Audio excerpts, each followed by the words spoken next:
So, without further ado, I'd like to introduce our next speaker, Jim Collins. Jim was raised on a farm in southwestern Ontario. He's married with 3 children, 5 grandchildren, 5 great-grandchildren, and resides in beautiful St. Thomas. Jim graduated from the Niagara Park School of Horticulture and has worked in the horticultural industry in Montreal, Toronto, and Elgin County, where his family operated a nursery, greenhouse, seed packaging, and transportation business. In March of 2020, Jim, with his wife and daughter, founded Harvest Hands. From humble beginnings, Harvest Hands grew quickly to rescue and deliver more than $25 million of food at no charge to those in need. I had to read that twice. That's $25 million. Currently, with 250 volunteers, generous donations from farmers, greenhouses, processors, and retailers, Harvest Hands distributes to over 300 organizations throughout southwestern Ontario. It provides the equivalent of 125,000 meals per month, offering not just nourishment, but hope to individuals and families in desperate situations in turbulent and uncertain times. Please give me a warm welcome in welcoming Jim Collins.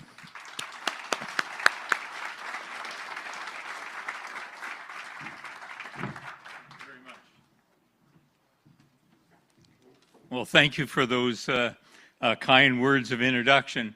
I want to thank you for the opportunity to share with you this afternoon the work of Harvest Hands. But before I begin, I want to acknowledge the Rotary International members who we view as who are dedicated to service that creates impactful and lasting change locally and beyond.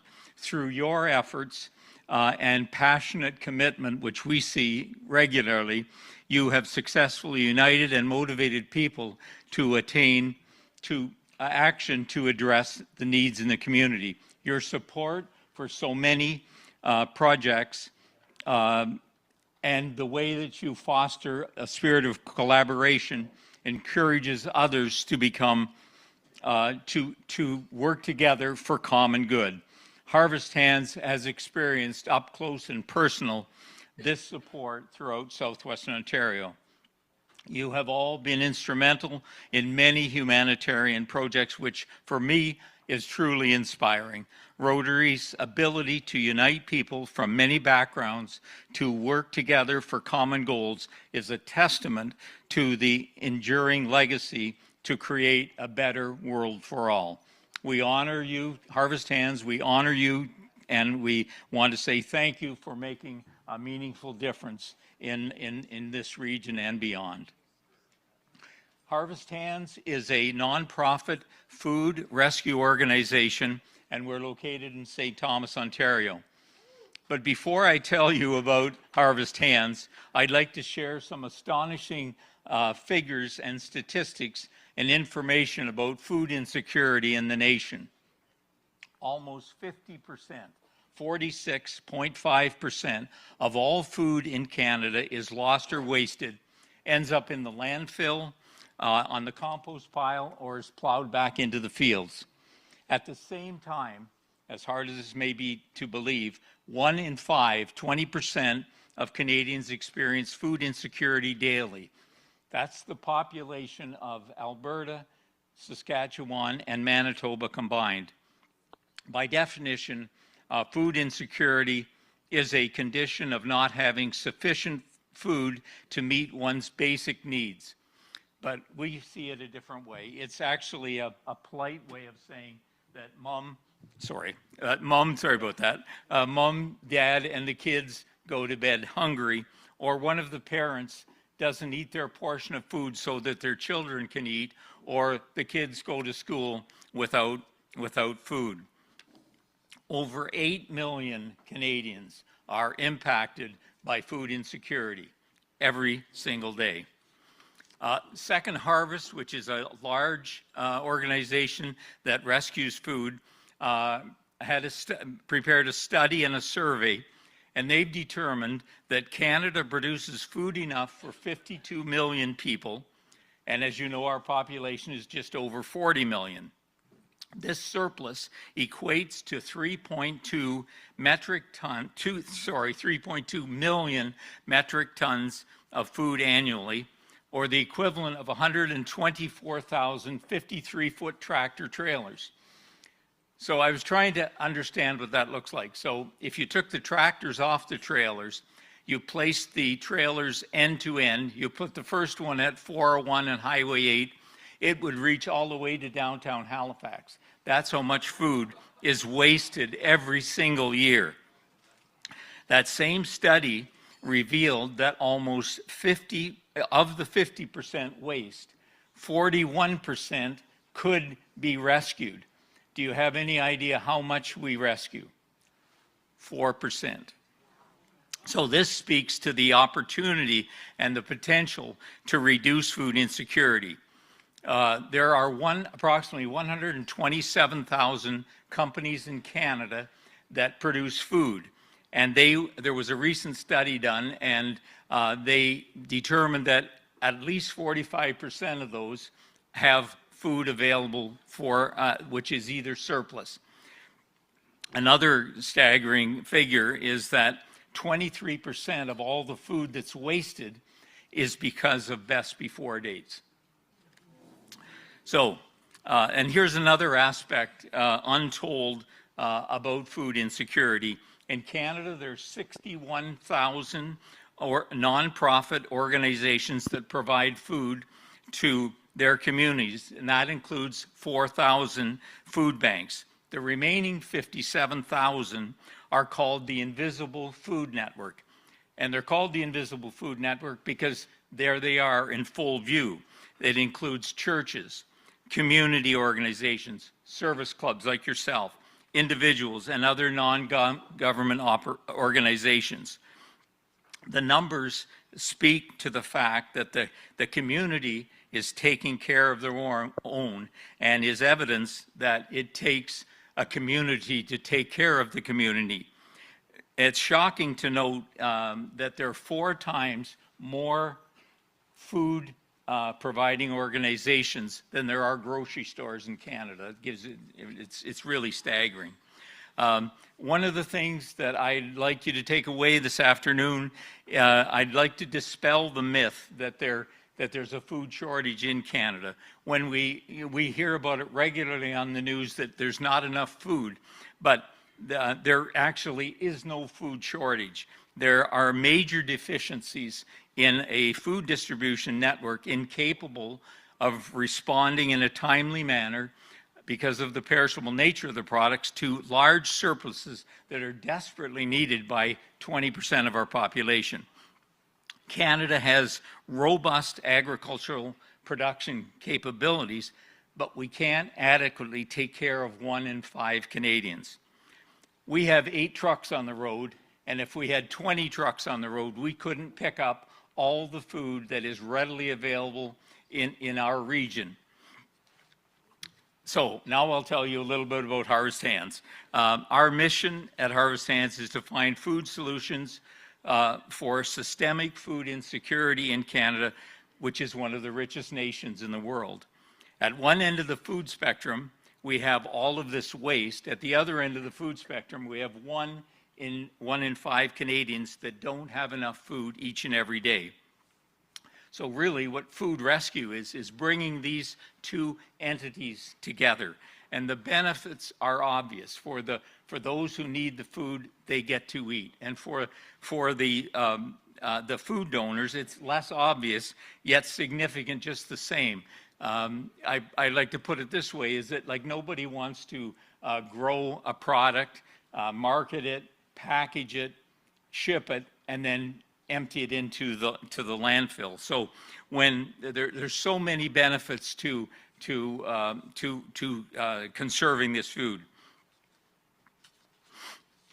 Early in 2020, we were sitting around the table and we said, you know, there must be more that we can do. So we began by knocking on doors, calling, texting, and sending emails. We contacted growers, and farmers, food processors, canneries, and retailers. And our question to them was just this simple. Do you have any surplus? Do you have any seconds? Do you have any product approaching the best before dates? And to our surprise, they said, yes, we've been trying to get this food into the hands of food banks and food coalitions and organizations, but they want us to deliver it, they want us to package it for them, and we've already have a loss, we can't add to it. And so we saw that as an opportunity.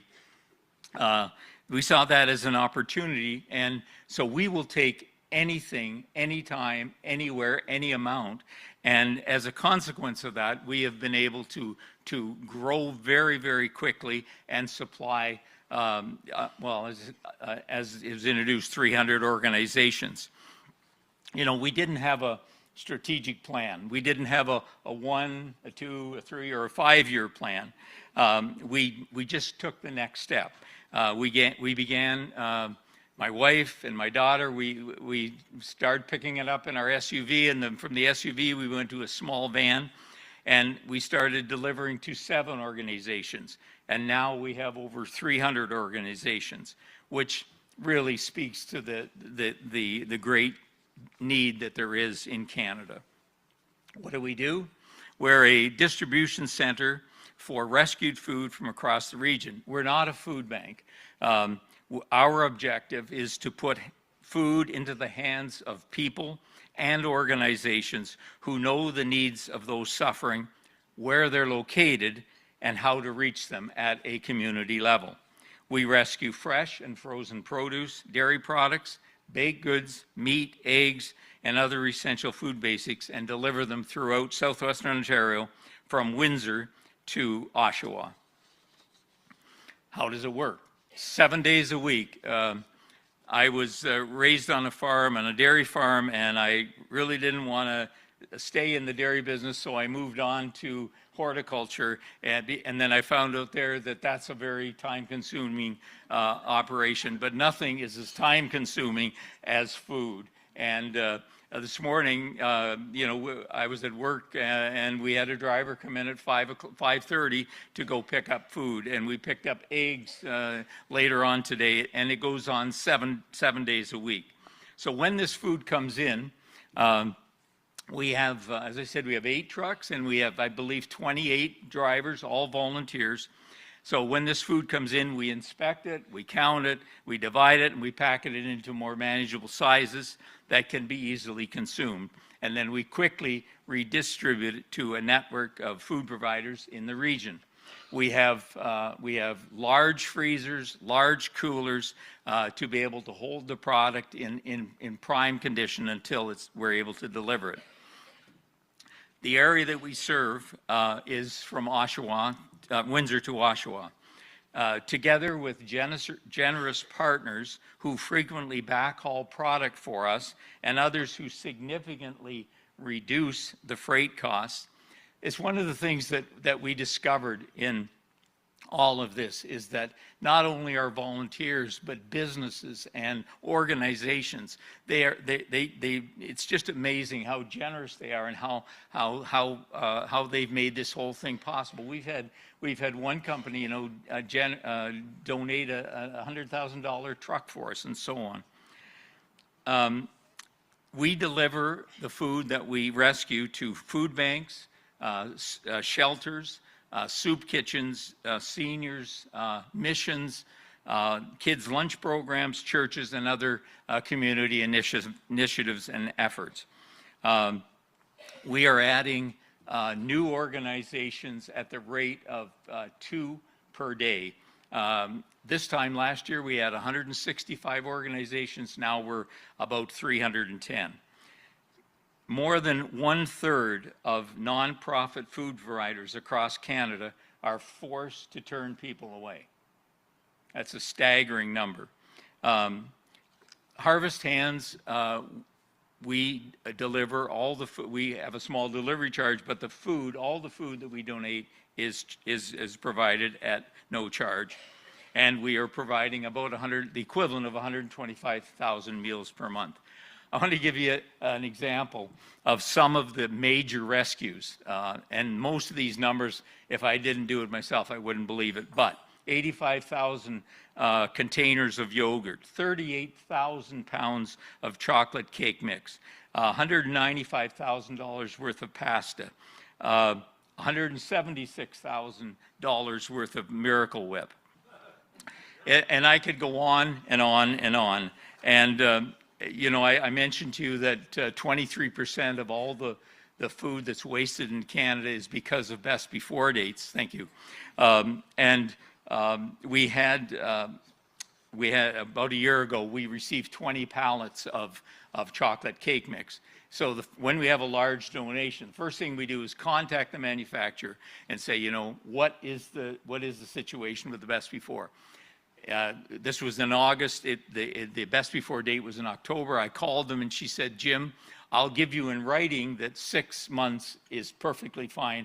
But she said, if I'm honest with you, a year from now, you can still use that. So there's been so much food wasted in that area, but we're very careful to follow the rules, especially with expiry dates, with meat, eggs, and baby food. So where are we today? When we sent out the information for this meeting, it was 25,000. I did the calculation before I left today. We've actually rescued $29 million to date. And we have never purchased any food. We have never purchased any food whatsoever. And the availability of good quality, nutritious food is commensurate with the ever-increasing demand for food for those in need. As I said earlier, we never say no. And so because of that, we will be soon opening up a commercial production kitchen, which will make soup, stews, chilies, and ready-to-go meals so that we don't throw anything out. We also have a 40-foot dehydrator, which will be commissioned in June. And we have so much food that we can't actually distribute it all. We've partnered with others, and we've shipped food to the Ukraine, Guyana, St. Vincent, and yesterday we filled a 40-foot container for Liberia. I know there are a lot of business people in this audience, and so you'll have an appreciation for this. We have a unique business model. We have no cost of goods. We have no labor.